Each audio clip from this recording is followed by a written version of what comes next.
Hello everyone, I am Swati. और आज के एडिटोरियल एनालिसिस में जो फर्स्ट टॉपिक है वो आर्कटिक वार्मिंग के ऊपर है। पोलर एम्प्लीफिकेशन का केस में एक टर्म आई है। इसमें ये बताया गया है किस तरीके से राइस जो ग्लोबल वार्मिंग हो रही है उसकी वजह से जो सी लेवल है वो बढ़ रहा है और उसके क्या चैलेंजेस, क्या इम्पैक्ट उसका जो इम्पैक्ट है आएगा। मतलब जो उसका इम्पैक्ट है ज़्यादा प्रोनाउंस्ड महसूस किया जा रहा है, वो ज़्यादा प्रोनाउंस्ड है इन द नॉर्दर्न हेमिस्फेयर। अगर हम पोल्स की बात करें उसमें ज़्यादा प्रोनाउंस है as compare to the rest of the globe. And इसका impact over the Indian monsoon पे क्या रहेगा, आर्कटिक की जो वार्मिंग हो रही है उसका इम्पैक्ट मानसून से रिलेटेड है। हम यहाँ पे देखेंगे कि जो later half of the monsoon है वहाँ पे हम देख रहे हैं ज़्यादा इंटेंस रेनफॉल हो रही है एंड एट टाइम्स जो होती है बिल्कुल ड्रॉट सिचुएशन हो जाती है। इसके साथ ही जो सी लेवल राइज होगा तो जो सबमर्जेंस का खतरा होगा, कोस्टल सिटीज़ मंडरा रहा है इंक्लूडिंग इंडिया, वो इसमें हम देखेंगे। जो नेक्स्ट टॉपिक है वो pardoning power of the state से कंसर्न है। सीआरपीसी और जो हमारे कॉन्स्टिट्यूशन में आर्टिकल 72 और 161 पावर्स है प्रेसिडेंट और गवर्नर के पास, उसको इसमें बताया गया है including some of the cases. Next जो टॉपिक है वो इथेनॉल ब्लेंडिंग के ऊपर है। इथेनॉल ब्लेंडिंग का जो टारगेट लेके हम चल रहे हैं उसमें 2023 तक 10% ब्लेंडिंग का टारगेट है ऑटो इंडस्ट्री के पास। अब इसमें ये देखना है कि क्या चैलेंजेस आ रहे हैं इसके संदर्भ में, क्या फूड सिक्योरिटी को लेके कंसर्न है, इस रिस्पेक्ट में क्या चेंजेस हमें करने की ज़रूरत पड़ेगी अगर हम हमारे टारगेट्स को फुलफिल करना चाहते हैं। And at the same time क्या एडवांटेजेस है इसके इथेनॉल ब्लेंडिंग से, क्या एडवांटेजेस पोजीशन रहेगी हमारे लिए। और एट द सेम टाइम जो इसमें वेरियस जनरेशन है उनकी बात की गई है कि फर्स्ट जनरेशन फ्यूल जो आया, देन सेकेंड जनरेशन की बात चल रही है। इसके नेक्स्ट जो टॉपिक है वो आर्मी मॉडर्नाइजेशन पे है। ATAGS की बात मैं अपने लास्ट वीडियो में कर चुकी हूँ और इसके ATAGS के बाद जो और हैंड ओवर किया गया है इक्विपमेंट्स वगैरह, मॉडर्नाइजेशन की जो इक्विपमेंट्स हैं दिए गए हैं आर्मी को, नेवी को, उससे रिलेटेड है। सो फर्स्ट इम्पॉर्टेंट एडिटोरियल जो है वो आर्कटिक वार्मिंग के ऊपर है। आर्कटिक वार्मिंग के बारे में जो की पॉइंट्स हम देखें तो 2021 वो आर्कटिक का 7th warmest year on record है। कंटिन्यूसली हम देख रहे हैं यहाँ पे जो आर्कटिक रीजन है इसमें हीटिंग एवरी ईयर जो है वो विटनेस की जा रही है। जो आर्कटिक है वो अब 4 गुना ज़्यादा, 4 टाइम फास्टर जो उसकी हीटिंग हो रही है then the rest of the planets के। जो हमारा बाकी प्लैनेट है अगर उसके कंपैरिजन में हम आर्कटिक हीटिंग देखें तो वो 4 टाइम्स ज़्यादा तेज़ी से हो रहा, उधर जो हीटिंग हो रही है 4 टाइम्स ज़्यादा है। The warming is more concentrated in Eurasian part of Arctic, where the Barents Sea north of the Russia and Norway is warming at an alarming rate of 7 times faster than the global average. यहाँ पे अब जो important एक चीज़ है, यहाँ पे बेरेंट सी की जो है ये बेरेंट सी न्यूज़ में आ रहा है बिकॉज ऑफ आर्कटिक। तो हमें यहाँ पता होना चाहिए बेरेंट सी की जो लोकेशन है उसके बारे में पता होना चाहिए। Barents Sea is the north coast of Norway and Russia. तो ये हमें मैप का क्वेश्चन है और एग्जाम में पूछा जा सकता है। तो बेरेंट सी की लोकेशन, नियर बाय कंट्रीज़ क्या क्या है, इसके बारे में हमें पता होना चाहिए। Earlier studies prove that Arctic is warming 2 or 3 times faster. Recent studies show that the region is fast changing, which cannot be predicted accurately. अगर हम पहले की कुछ समय पहले की स्टडीज़ के बारे में बात करें तो ये कहा जा रहा था कि जो रीजन है आर्कटिक रीजन वो 2 से 3 गुना तेज़ी के साथ जो है वो उसकी हीटिंग हो रही है। लेकिन अभी हाल ही में जो स्टडीज़ हम देखें तो उसमें ये पाया गया है कि जो चेंजेस हो रहे हैं वो इतनी फास्ट हो रहे हैं कि उनको प्रिडिक्ट करना, उनकी प्रिडिक्टेबिलिटी जो है वो नहीं की जा सकती। आर्कटिक एम्प्लीफिकेशन से हमारा क्या मतलब है? तो जो ग्लोबल वार्मिंग है, the long term heating of earth surface has turn due to the anthropogenic forces. Anthropogenic forces से मतलब है जो ह्यूमन एक्टिविटी है उसकी वजह से ग्लोबल वार्मिंग बढ़ रही है। और कब से बढ़ रही है हम देख रहे हैं, प्री इंडस्ट्रियल टाइम से बढ़ रही है। और कितना जो एवरेज हमारे प्लानट का टेम्परेचर बढ़ा है वो कितना विटनेस किया गया है, the increasing the planets average temperature by 1.1 degree Celsius. हम प्री इंडस्ट्रियल टाइम से देख रहे हैं टेम्परेचर राइज हो रहा है। ये जो इफेक्ट ग्लोबल वार्मिंग का आ रहा है, क्यों आ रहा है, ग्लोबल वार्मिंग क्यों एनहेंस होती जा रही है, एंथ्रोपोजेनिक फोर्सेस की वजह से हो रही है। जो ह्यूमन इंड्यूस्ड इफेक्ट्स हैं उनकी वजह से हो रही है। तो यहाँ पे जो चेंजेस विटनेस किए जा रहे हैं across the planet and the net radiation balance tend to produce larger changes at the north and the southern poles. जो भी प्लैनेट में हम अभी अपने चेंजेस विटनेस कर रहे हैं, जो नेट रेडिएशन बैलेंस है, नेट रेडिएशन बैलेंस और रेडिएशन रिसीव की जा रही है ऑन आर अर्थ, वो जो है अगर हम देखें तो जो इफेक्ट उसका पड़ रहा है वो ज़्यादा पोल्स पे पड़ रहा है as compare to rest of the hemisphere.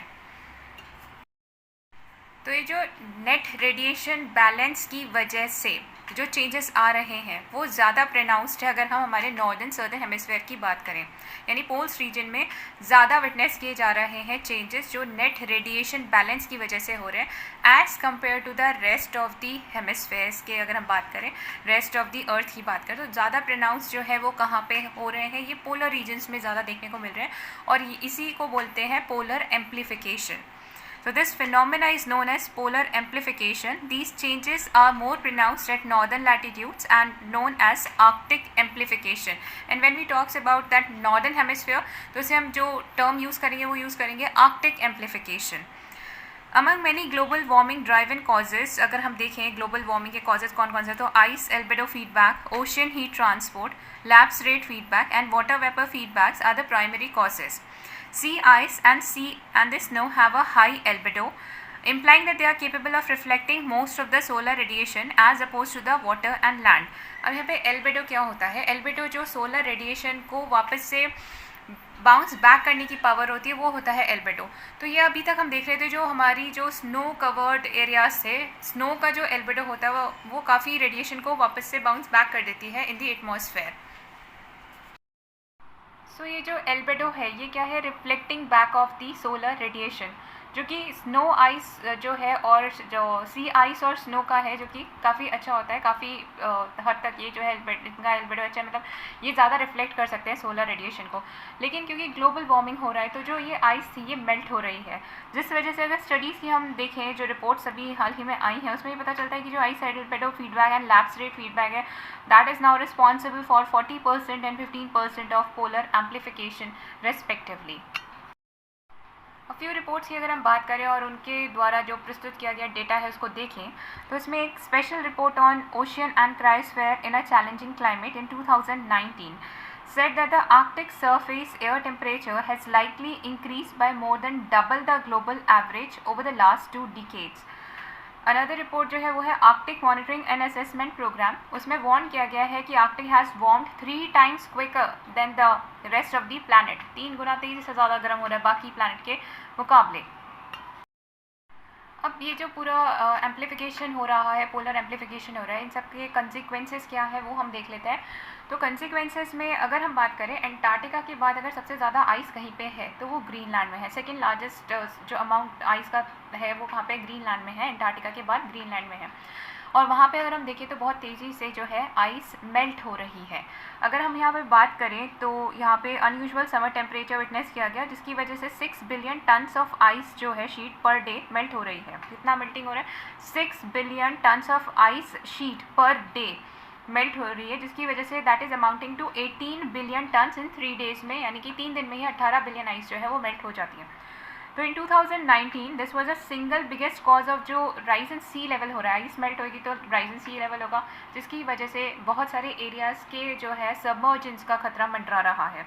2019 में ये सिंगल बिगेस्ट कॉज था rise in the sea level, जो कि सी लेवल में जो राइज देखा गया था वो 1.5 मीटर्स था. अगर शीट जो है वो मेल्ट कम्प्लीटली होता है तो उससे हम देख सकते हैं जो इसका जो इम्पैक्ट पड़ेगा वो कितना पड़ेगा. If the ice sheet melts completely the sea level would rise by 7 metres तक जो है सी लेवल राइज होगा, जो कि केपेबल है इन सबअज्यूमिंग सबमर्जेंस की वजह बनेगा of the island countries and major coastal areas के. नेक्स्ट कंसिक्वेंस की अगर हम इसमें बात करें तो क्योंकि वार्मिंग हो रही है ओशियंस की, एसिडिफिकेशन हो रहा है ओशियंस का, सैलिनिटी लेवल में चेंजेस आ रहे हैं ओशियंस में बिकॉज ऑफ दिस मेल्टिंग. तो इसकी वजह से क्या, वार्मिंग ऑफ द ओशियंस की वजह से, मेल्टिंग ऑफ द आइस की वजह से जो फ़र्क पड़ रहा है वो वार्म हो रहे हैं ओशियंस, एसिडिफिकेशन हो रहा है और सैलिनिटी लेवल में चेंजेस आ रहे हैं, जिसकी वजह से जो बायोडाइवर्सिटी है उस पर फ़र्क पड़ रहा है, उस पर इफेक्ट आ रहा है, इम्पैक्ट हो रही है इसकी वजह से बायोडाइवर्सिटी. इसके अलावा जो नेक्स्ट कंसिक्वेंस की अगर हम बात करें तो इस सब का जो इम्पैक्ट है वो रेनफॉल पे भी पड़ रहा है. Arctic amplification is causing wide spread starvation and death among the Arctic fauna.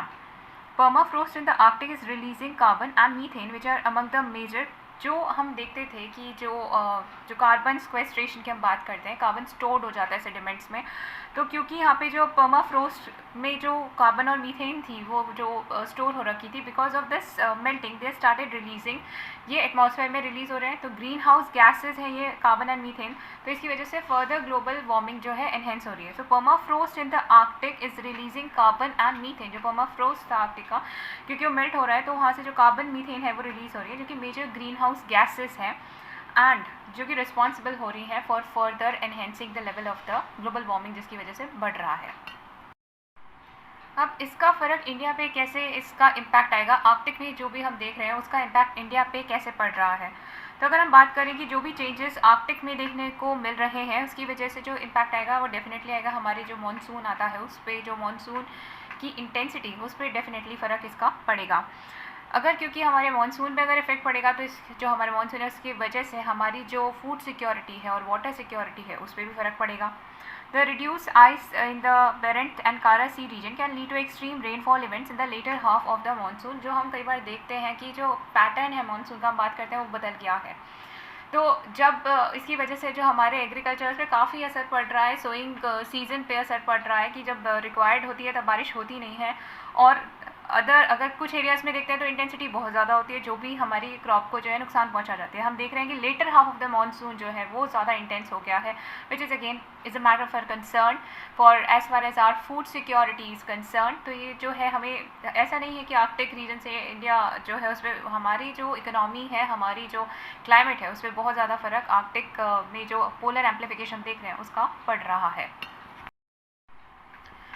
तो यहाँ पे जो ये आर्कटिक डिमिनिशिंग आइस मेल्ट जो हो रहा है, डिमिनिश हो रही है वहाँ पे, इसकी वजह से और क्या देखना पड़ सकता है, क्या कंसिक्वेंस इंडिया के ऊपर पड़ सकता है। तो यहाँ पे जो होगा इसकी वजह से एटमॉस्फेरिक सर्कुलेशन में बदलाव आएगा and more warming of the Arabian sea देखने को मिलेगा, जिसकी वजह से मॉइस्चर एनहेंस होगा और एक्सट्रीम रेनफॉल इवेंट्स देखने को हमें मिल सकते हैं। इसके लिए इंडिया ने इस रेस्पेक्ट में आर्कटिक ओशियन में जो चेंजेस आर्कटिक को लेकर हमने एक डिप्लॉय की है observatory, that is INDARC। India deploy INDARC, ये इंडिया की first mood under water observatory है। दिस इज़ इम्पॉर्टेंट, ये न्यूज़ में है तो ज़रूर पूछा जा सकता है कि INDARC जो है एग्ज़ाम में पूछी जा सकती है, क्योंकि आर्कटिक का जो आइस मेल्ट का पूरा टॉपिक चल रहा है, तो यहाँ से ज़रूर पिक करेंगे इस टर्म को। INDARC इंडिया की first mood under water observatory है इन स्वेलबर्ड टू मॉनिटर द इम्पैक्ट। और इसे क्यों हम इस ऑब्जर्वेटरी को डिप्लॉय किया गया है, to monitor the impact of changes in the Arctic ocean on tropical process like monsoon. This is a very important topic, may likely to get a question in one or the other exam from this topic. World meteorological organization की report के अनुसार जो sea level है Indian coast पे वो बढ़ रहा है, जिसका जो फास्टर रेट से बढ़ रहा है। जो इंडियन कोस्ट पे सी लेवल है that is rising faster than the global average rate. Global average rate के मुकाबले इंडियन कोस्टल एरियाज़ में जो सी लेवल है वो तेज़ी से बढ़ रहा है, और जिसका प्राइमरी रीज़न है वो यही है कि मेल्ट हो रहा है sea ice in the polar region, specially the Arctic, which is causing the Indian coast पे जो वाटर लेवल बढ़ रहा है, सी लेवल बढ़ रहा है, वो जो प्राइमरी उसका कॉज है वो melting of the sea in the Arctic है। नेक्स्ट जो टॉपिक है वो pardoning power of the state के ऊपर है। तो यहाँ पे हम बात करें तो जो हमारा क्रिमिनल प्रोसीजर कोड है 1973 का, उसके तहत गवर्नमेंट को पावर दी गई है कि वो सस्पेंड, रिमिट या कम्यूट कर सकती है सेंटेंस जो कोर्ट के द्वारा दिया जाता है। कोई भी ऑफेंस हुआ उसके लिए कोर्ट ने किसी को सज़ा सुनाई तो गवर्नमेंट के पास ये पावर है कि वो उस पनिशमेंट को सस्पेंड, रिमिट या कम्यूट कर सकती है। हालांकि ये जो पावर है ये एब्सोल्यूट नहीं है, मतलब इस पर रेस्ट्रिक्शंस है। अब यहाँ पे जो हमें टर्म्स देखनी है जो इम्पोर्टेंट है वो हमें पता होना चाहिए, सस्पेंशन, रिमिशन और कम्यूटेशन का मतलब क्या है। अब यहाँ पे हम देखते हैं मतलब सस्पेंशन, रिमिशन और कम्यूटेशन का। तो अगर हम सस्पेंशन की बात करें तो सस्पेंशन मीन्स टू रिक्वायर और withdraw the sentence for none. तो यहाँ पे तो कम्प्लीटली जो है सेंटेंस को विड्रॉ कर लिया जाता है। रिमिशन की बात करें तो उसमें रिड्यूस कर दिया जाता है पनिशमेंट को and not changing it's character. वहाँ हम कैरेक्टर चेंज नहीं कर रहे हैं, वहाँ पे changes not ever changing it's character, but वहाँ पे जो हम रिड्यूस कर रहे हैं रिमिशन में that is reducing the amount of sentence का जो सेंटेंस दिया गया है उसका अमाउंट जो है वो रिड्यूस किया जाता है। कम्यूटेशन की बात करें तो यहाँ पे लाइटर पनिशमेंट से उसे सब्सटीट्यूट कर दिया जाता है। जो ओरिजिनली दिया गया था उसकी जगह जो है सब्सटीट्यूट कर दिया जाएगा लाइटर वन से, because of some special consideration. कुछ कारण होते हैं जिसकी वजह से कम्यूटेशन किन्हीं कारणों की वजह से दिया जाता है, तो उसे जो है लाइटर वन दिया जाएगा, जो ओरिजिनली दिया गया था उसकी जगह लाइटर वन से उसे सब्सटीट्यूट कर दिया जाएगा। अब यहाँ पे हम देखें तो आर्टिकल जो हमारे कॉन्स्टिट्यूशन के आर्टिकल 72 में प्रेसिडेंट के पास और आर्टिकल 161 में गवर्नर के पास ये जो है पार्डनिंग पावर है। ये सस्पेंड, रिमिट और कम्यूट कर सकते हैं सेंटेंसेस को। नाउ अगर हम बात करें रेस्ट्रिक्शन, अब हम देखते हैं सेक्शन 433A ऑफ CRPC की अगर हम बात करें तो that put restriction on these power of remission. 433A of CRPC क्या कहता है? Where a sentence of imprisonment for life is imposed on conviction of a person for an offence for which the death is one of the punishment provided by law, or where a sentence of death imposed on person has been commuted under section 433 into one of the imprisonment for life, such a person shall not be released from prison unless he had served at least 14 years of imprisonment. अब यहाँ पे हम देखते हैं जो grounds on which रेमिशन जो है entertain किया जाता है। तो स्टेट्स जो है उन्होंने सेटअप किए हैं सेंटेंस रिव्यू बोर्ड बना रखे हैं। क्या बना रखे हैं स्टेट ने? सेंटेंस रिव्यू बोर्ड, जो जिसके थ्रू एक्सरसाइज करें powers under section 432 of the CRPC। Supreme court ने कहा है स्टेट से कि स्टेट्स जो है वो ये जो पावर है उनके पास रेमिशन की वो आर्बिट्री नहीं है, उन्हें एक सेट प्रोसेस है, ड्यू प्रोसेस को जो है अडॉप्ट करना होगा while granting the रेमिशन। While the policy varies, अगर हम स्टेट वाइज देखें तो स्टेट वाइज वैसे थोड़ी बहुत पॉलिसी में वेरिएशन है, लेकिन मोर और लेस जो ग्राउंड रेमिशन के हैं वो सेम है across all the state. Seriousness, यहाँ पे जो ग्राउंड्स बनते हैं, क्या कंसिडरेशन ली जाती है रेमिशन की, तो हम देखें तो सीरियसनेस ऑफ द क्राइम देखा जाएगा, स्टेटस ऑफ को accused, conduct in jail are the factor consider for granting remission. जब स्टेट जो है ग्रांट करता है रेमिशन तो क्या फैक्टर्स वो कंसिडर करते हैं? Seriousness of the crime, status of the co-accused and conduct in the jail. अब यहाँ पे केस था Laxman Naskar versus union of India, 2000 में केस आया था। इसमें सुप्रीम कोर्ट ने 5 ग्राउंड्स लेट डाउन किए रेमिशन के, तो उनको देख लेते हैं वो 5 ग्राउंड्स क्या है जो सुप्रीम कोर्ट ने बताए हैं जिस पे रेमिशन दिया जाना चाहिए। तो पहला है whether the offence is an individual act of crime that does not affect the society. अगर कुछ ऐसा क्राइम है जिससे सोसाइटी को इफेक्ट नहीं हो रहा है बाय एंड लार्ज तो रेमिट किया जा सकता है। Second, whether there is a chance of the crime being repeated in future. Whether there is a chance, क्या जो क्राइम किया गया है इसकी रिपीटेशन हो सकती है फ्यूचर में। Then next one, whether the convict has lost the potential to commit a crime. Next, whether any purpose is being served in keeping the convict in prison, क्या उसको अगर हम जो है अगर फर्दर प्रिजन में रखते हैं तो उससे कोई हमारा पर्पज सर्व होता है। Whether any purpose is being served in keeping the convict in the prison.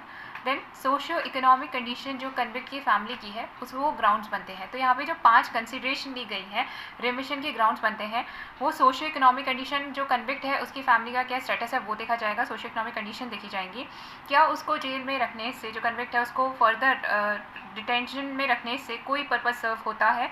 Then उसका potential to commit further crime in future, if that is not, जो उसका क्राइम है that is not affecting society, there is a chance of crime being repeat के कितने chance है उसके crime में। तो ये 5 ग्राउंड्स बताए गए हैं जिस पे रेमिशन जो है वो दिया जाता है। नाउ जेल मैनुअल्स होती हैं जिसमें रूल्स बताए गए हैं जिसकी वजह से that allow certain days of रेमिशन and every month for the good behaviour of convict. अगर कन्विक्ट का बिहेवियर गुड रहता है तो फिर उसको रिमिट किया जाता है। That allow certain days of रेमिशन every month में दिए जाता है for the good behaviour of the convict. For those, so first one is a jail manual contain rules that allow certain days of remission in every month for the good behavior of the convict. Second one, for those serving fixed sentences, remission days are accounted for while releasing the convict. For those serving fixed sentences, remission days are accounted for while releasing the convict. Next, however, convicts serving life sentence are entitled to seek remission only after serving a minimum of 14 years. So जो convict ने जिनकी जो convicts ने serve करे life sentences जो सर्व कर रहे हैं उनको जो रेमिशन का जो एंटाइटलमेंट मिलता है वो तभी मिलता है only after serving minimum 14 years उनको सर्व करने पड़ेंगे। देखिए इन केस ऑफ जिन लोगों को जो लाइफ सेंटेंसेस दिया गया है उधर अगर रेमिशन है तो उन्हें कम से कम मिनिमम 14 ईयर्स तो सर्व करनी पड़ेंगे, उसके बाद रेमिशन के लिए कंसिडर किया जाएगा। Next one, this rules has often lead to uncertainty on whether life sentence means 14 years और a sentence end to death. Now there was a confusion with regard to life sentence को लेकर था, तो whether it means the 14 years की serve करना या फिर that is sentence into unto the death. So prompting courts in recent time court ने इसे क्लैरिफाई किया है इस पॉइंट को that life means the reminder of one's life. Data जो प्रेजेंट स्टैटिस्टिक्स का आया है 2020 में शो करता है कि 61% कन्विक्स जो जेल में है वो लाइफ सेंटेंसेस जो है वो सर्व कर रहे हैं। नेक्स्ट जो टॉपिक है वो इथेनॉल ब्लेंडिंग पे है। इथेनॉल जो है उसे पेट्रोल के साथ मिक्स किया जा रहा है टू रन द व्हीकल। से क्यों किया जा रहा है? जैसे कि हमारा CO2 एमिशन लेवल है उसे कम किया जाए, less burning of fossil fuel जो है इसे इंश्योर किया जाए, इसलिए इथेनॉल ब्लेंडिंग की जा रही है। यहाँ पे हम देखें तो इंडिया ने जो अपना टारगेट था वो बिफोर शेड्यूल अचीव कर लिया है। यहाँ पे हम 10% शुगर केन एक्सट्रैक्ट जो है वो इथेनॉल में जो प्राइमरली यूज़ किया जा रहा है वो शुगर केन एक्सट्रैक्ट को किया जा रहा है। हालांकि sugar cane extract is not the only thing जो इसमें यूज़ की जा रही है। हम देखेंगे कि कौन कौन से और सोर्सेज हैं जो कि यहाँ पे यूज़ किए जा रहे हैं। तो इंडिया ने अचीव किया अपना target of blending 10% sugar cane extract. कितना यूज़ करें हम? 10% शुगर केन एक्सट्रैक्ट इथेनॉल जो है उसे मिक्स किया जा रहा है पेट्रोल में, ब्लेंड किया जा रहा है। एंड जो हमारा टारगेट था हमने उसे अचीव कर लिया। इनफैक्ट बिफोर शेड्यूल हमने उसे अचीव किया है। ब्लेंडिंग इथेनॉल विथ पेट्रोल ये इसलिए किया जा रहा है ताकि हमारा जो फॉसिल फ्यूल की बर्निंग हो वो लेस हो while running a vehicle. And ethanol जो होता है that is an agriculture by product है। बाय प्रोडक्ट है ये, एग्रीकल्चर बाय प्रोडक्ट है जो कि ऑब्टेन होता है शुगर केन से। एंड बाय जब हम प्रोसेस करते हैं शुगर की प्रोसेसिंग के बाद जो प्रोडक्ट बचता है that is a by product of the sugar है। तो शुगर की प्रोसेसिंग जो शुगर केन से शुगर की प्रोसेसिंग उसके बाद जो बाय प्रोडक्ट बच रहा है वो होता है और इसका इस्तेमाल किया जा रहा है, इसको ब्लेंड किया जा रहा है पेट्रोल में। But this is not only sugar cane से जो है ये हमें नहीं मिल रहा है, इसके अलावा भी सोर्सेज है जहाँ से हमें प्राप्त हो रहा है, जो कि जैसे कि राइस हस्क, मेज एक्सेट्रा। ऑटो इंडस्ट्री ने कमिट किया है कि वो सभी व्हीकल्स को बाय 2023 तक जो है उसमें 20% इथेनॉल की ब्लेंडिंग करेंगे। इथेनॉल की ब्लेंडिंग पेट्रोल में की जाएगी कितनी? 20% तक, उसे 20% तक कर दिया जाएगा बाय 2023। इथेनॉल ब्लेंडिंग की वजह से जो है CO2 एमिशंस में रिडक्शन किया जा सकता है and inefficient land water use for ethanol extraction. यहाँ पे जो ब्लेंडिंग की जा रही है इथेनॉल के पेट्रोल के साथ वो इसलिए की जा रही है ताकि फॉसिल फ्यूल की लेस बर्निंग हो इन running a vehicle. And this is ये इथेनॉल ब्लेंडिंग है, इथेनॉल ब्लेंडिंग का मेन उद्देश्य है। करंटली जो है 10% पेट्रोल के साथ ये ब्लेंड किया जा रहा है टू रन अ व्हीकल। और इंडिया ने एम जो टारगेट रख रखा है वो 20% तक का है by 2030, but it may get a deadline in 2025। Ethanol blending की वजह से जो हमारा ऑयल इंपोर्ट है, क्योंकि अब हम 10% तो इथेनॉल का इस्तेमाल कर रहे हैं पेट्रोल में, तो इससे हमारा जो ऑयल इंपोर्ट है वो भी कम होगा। And more ethanol output would help increase farmer income भी बढ़ेगी, क्योंकि वहाँ से हम लोग एग्रीकल्चर बाय प्रोडक्ट्स का इस्तेमाल कर रहे हैं ब्लेंडिंग के तौर पे। तो यहाँ से इससे दो फ़ायदे होंगे। एक तो जो हमारी इंपोर्ट हैवी हमारी जो हम पेट्रोल वगैरह ऑयल वगैरह बाहर से मंगवाते हैं जिसकी वजह से हमारा बहुत सारा फॉरेक्स भी जाता है, तो वो रिड्यूस होगा, क्योंकि हमें फिर लेस ऑयल इंपोर्ट करना पड़ेगा, पेट्रोल इंपोर्ट करना पड़ेगा। एट द सेम टाइम ये क्योंकि एग्रीकल्चर बाय प्रोडक्ट है तो फार्मर इनकम भी इससे जो है एनहेंस होगी। नेक्स्ट है इसमें generation of ethanol. Generation of ethanol हमें सुनने को मिलती है फर्स्ट जनरेशन, सेकेंड जनरेशन से। तो इससे मतलब क्या है? जनरेशन से हमारा मतलब ये है कि जिस प्रोडक्ट का इस्तेमाल हुआ है इथेनॉल को बनाने में, जो फर्स्ट जनरेशन थी उसमें क्रॉप्स का इस्तेमाल किया जा रहा था। अब जो सेकेंड जनरेशन है उसमें वेस्ट का इस्तेमाल किया जाएगा, क्योंकि ये कंसर्न आने लगे थे कि अगर हम क्रॉप्स का इस्तेमाल करेंगे तो हमारी फूड सिक्योरिटी जो है वो थ्रेटन हो सकती है। तो गवर्नमेंट ने जो है to augment this ethanol supplies को बढ़ाने के लिए गवर्नमेंट ने अलाउ किया प्रोक्योरमेंट इथेनॉल का अदर देन द मोलासिस। जो हम शुगर केन जो मोलासिस से बना रहे थे, अब उसके अलावा भी मटेरियल जो है उसका यूज़ किया जाएगा इन प्रोड्यूसिंग इथेनॉल। मोलासिस के अलावा जो यूज़ की जा सकती हैं चीज़ें वो rice, wheat straw, corn cobs, bagasse, corn stover, bamboo and woody biomass. ये जो है ये सारे सेकेंड जनरेशन है, ये रेसिड्यू है, ये वेस्ट है, इनसे प्रोड्यूस किया जाएगा। फार्मर्स, इससे फ़ायदा ये भी हो रहा है कि जो फार्मर इनकम है वो जो प्रोस्पेक्ट्स है फार्मर इनकम की बाई सेलिंग दिस, जो भी बच जाता है रेजिड्यू उनके फार्म्स में उसका इस्तेमाल हो पाएगा, उनकी इनकम बढ़ सकती है। Left behind after the rice is harvested to help make the biofuel. जो भी वेस्ट रेजिड्यू फार्म लैंड से बच जाता है वो वेस्ट ही अल्टीमेटली तो सिर्फ इथेनॉल बनाने के इस्तेमाल किया जा सकता है और फार्मर इनकम को इस तरह से डबल किया जा सकता है। अब यहाँ पे इम्पैक्ट ऑटो इंडस्ट्रीज़ की हम बात करें तो ऑटो इंडस्ट्रीज़ ने कहा 2023 तक 20% ब्लेंडिंग का टारगेट लेके चल रहे हैं हम। तो यहाँ पे उन्हें क्या करना पड़ेगा, उनको they required to make the components जो व्हीकल्स के अंदर है, they need that components in the vehicle would need to be compliant in such a manner that they can hold and store the fuel that is 20% ethanol, and the engines would need to be tweaked or processed petrol which has been blended with 20% ethanol. Auto industries की बात करें तो अगर वो CNG का इस्तेमाल करते हैं, इलेक्ट्रिक व्हीकल्स का करते हैं, हाइड्रोजन पावर का करते हैं, तो उसके कंपैरिजन में बेटर यही है कि बायोफ्यूल्स का किया जाए, क्योंकि यहाँ पे जो कॉस्ट, इंक्रीमेंटल कॉस्ट आएगी वो लीस्ट आएगी as compare to the other alternatives या एवेन्यूज़। अब what are the challenges with respect to this, तो अगर हम चैलेंजेस देखें तो ये कि सम चेंजेस हमें इंजन में करने पड़ेंगे in order to ensure its durability, storage वगैरह को देखते हुए थोड़े बहुत चेंजेस यहाँ पे करने की ज़रूरत होगी। अब यहाँ पे ये है कि अगर हम सेकेंड जनरेशन इथेनॉल ब्लेंडिंग की बात करें तो अगर हम second generation ethanol projects inaugurate करते हैं तो उससे अनुमान लगाया जा रहा है कि जो रिडक्शन आएगा ग्रीन हाउस गैसेज में वो somewhere 3 lakh tons of CO2 reduce हम कर पाएंगे पर एनम जो रिड्यूस कर पा रहे हैं 3 लाख टन्स ऑफ CO2। लेकिन एट द सेम टाइम इसे लेकर बहुत सारे ऑब्जेक्शंस भी हैं, तो हम देख लेते हैं ऑब्जेक्शन किन कारणों से किए जा रहे हैं। It doesn't reduce the emission of की पोल्यूटेंट नाइट्रस ऑक्साइड। यहाँ पे हम जो बात करें CO2 तो रिड्यूस होगी, कार्बन डाइऑक्साइड का रिडक्शन होगा, लेकिन नाइट्रस ऑक्साइड का रिडक्शन इसमें नहीं होगा। सो इसकी वजह से जो एमिशन की पोल्यूटेंट, एंड नाइट्रस ऑक्साइड भी एक की पोल्यूटेंट है, तो उसमें कोई हम जो है उसका रिडक्शन नहीं कर पाएंगे। Next, ethanol production inefficient land का इस्तेमाल किया जाएगा इसमें। कैन यूज जो इथेनॉल प्रोडक्शन में हम यूज़ कर रहे हैं, inefficient land is used which can be used more efficiently by generating renewable power for EV batteries. So instead of using this, we can go for the renewable power for EV batteries. Next is water needed to grow crops for ethanol is another debating point. जो हम इसमें water का इस्तेमाल होगा for growing such kind of crops जिसका इस्तेमाल ethanol में किया जाएगा, that is another debating point. On average, a ton of sugarcane can produce 100 kg of sugar and 70 liters of ethanol. That is, a liter of ethanol from sugar requires 2,860 liters of water. So again, the water is a main concern in production of ethanol. A move towards waste-based extraction like coarse grain is made. Still, the supply may be a problem. 2021 ethanol roadmap forecasts that an additional 800 crore liters of ethanol are needed annually to meet the targets. इसको targets को achieve करने के लिए हमें production ही काफ़ी ज़्यादा करने की ज़रूरत है इथेनॉल का. That somewhere additional 800 crore litres of ethanol are needed annually to meet the targets.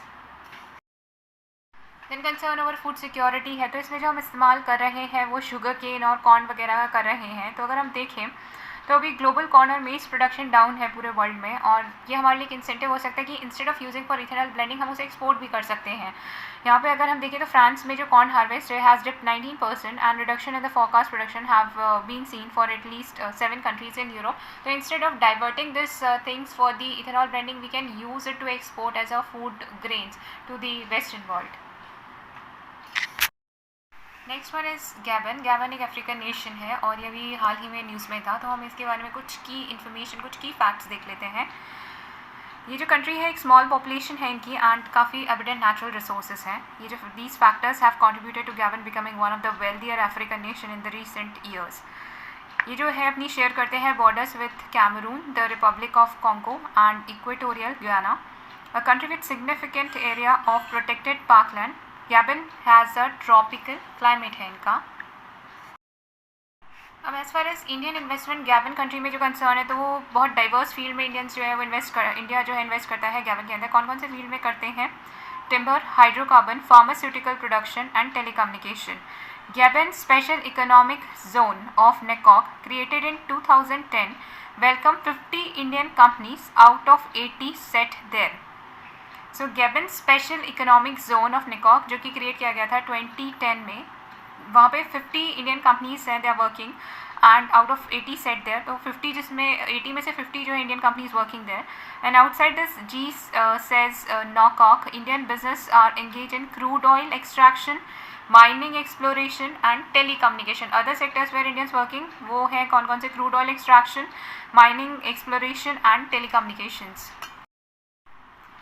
यहाँ पे इंडिया का एक्सपोर्ट इंपोर्ट देख लेते हैं विद दिस नेशन. तो इंडिया का जो मेन आइटम एक्सपोर्ट का है वो है meat, edible meat oil, edible meat, then plastic and articles thereof, iron and steel, machinery and mechanical appliances, electrical machinery and equipments. और जो इम्पोर्ट हम कर रहे हैं वो कर रहे हैं oats, slag and ash mineral fuels, mineral oil and products of their distillation, bituminous substances and mineral waxes. Next topic is FINSAS. ये जो FINSAS है, हम ATAGS की बात कर चुके हैं, आर्टिलरी जो हैंडओवर की गई आर्मी को। इसके अलावा अब इसके साथ ही कुछ और जो चीज़ें हैं जो defence system several new defence system handover किए गए आर्मी को, that include the FINSAS Nipun mines landing craft assault to the Indian army को हैंडओवर किया गया। तो अभी ये प्रोजेक्ट देख लेते हैं। FINSAS प्रोजेक्ट क्या है? FINSAS जो है that is a future infantry soldier. ये सिस्टम जो है this INSAS as a system is an infantry modernisation programme है। ये infantry modernisation programme aimed at increasing operational capability of soldiers. उद्देश्य क्या है? कैपेबिलिटी बढ़ाना, ऑपरेशनल कैपेबिलिटी बढ़ाना सोल्जर्स की। This is modernisation programme of infantry. As a part of the project soldiers are being equipped with modern system that are light weight. इसके अंदर जो soldiers हैं उनको दिया जाएगा मॉडर्न सिस्टम्स जो है उन्हें प्रोवाइड किए जाएंगे, जिसमें इंक्लूडेड है light weight, all weather, all terrain, cost effective, low maintenance जो गैजेट्स हैं वो दिए जाएंगे। The full gear of the FINSAS system includes an AK-203 assault rifle, which is Russian origin, gas-operated, magazine-fed select fire weapon. Then it has a range of 300 meters and is being built in Korva near Amethi in Russia-India joint venture. The full gear of the FINSAS system include, in this one of the modernization के through इनको क्या क्या दिया जा रहा है, तो one of them is AK-203 assault rifle जो कि रशियन ओरिजिन की है। एंड ये जो बनाई जा रही है जॉइंट वेंचर है, ये जो AK-203 असॉल्ट राइफल है, दिस इज इसकी जो रेंज है वो 300 metres and being built in the Korba near Amethi में से बनाया जा रहा है। इन रशिया इंडिया का जॉइंट वेंचर है। A contract for over 6 lakh AK-203 rifles was sign in December last year किया गया था between the Ministry of Defence and Indo Russian Rifle Private Limited के बीच में किया गया था। Now, as a part of this, the INSAS provides soldiers with ballistic helmets दिए जाएंगे and ballistic goggles for protection against the small projectiles and the fragments, along with a bulletproof vest. Then the helmet and the bulletproof jackets are capable of protecting the soldier against the 9mm bullets and AK-47 ammunition. So, what is the use of these helmets and bulletproof jackets का क्या role रहेगा? Protecting the soldiers against 9mm bullets and AK-47 ammunition. For target acquisition, the soldiers get a rifle-mounted holographic sight for fast and accurate aiming within a 200-meter range. The helmet has a mounted night vision device. Okay, this helmet going to have the night vision device for operating in low light and the option of installing a thermal imager that can convert infrared energy from objects into thermal images.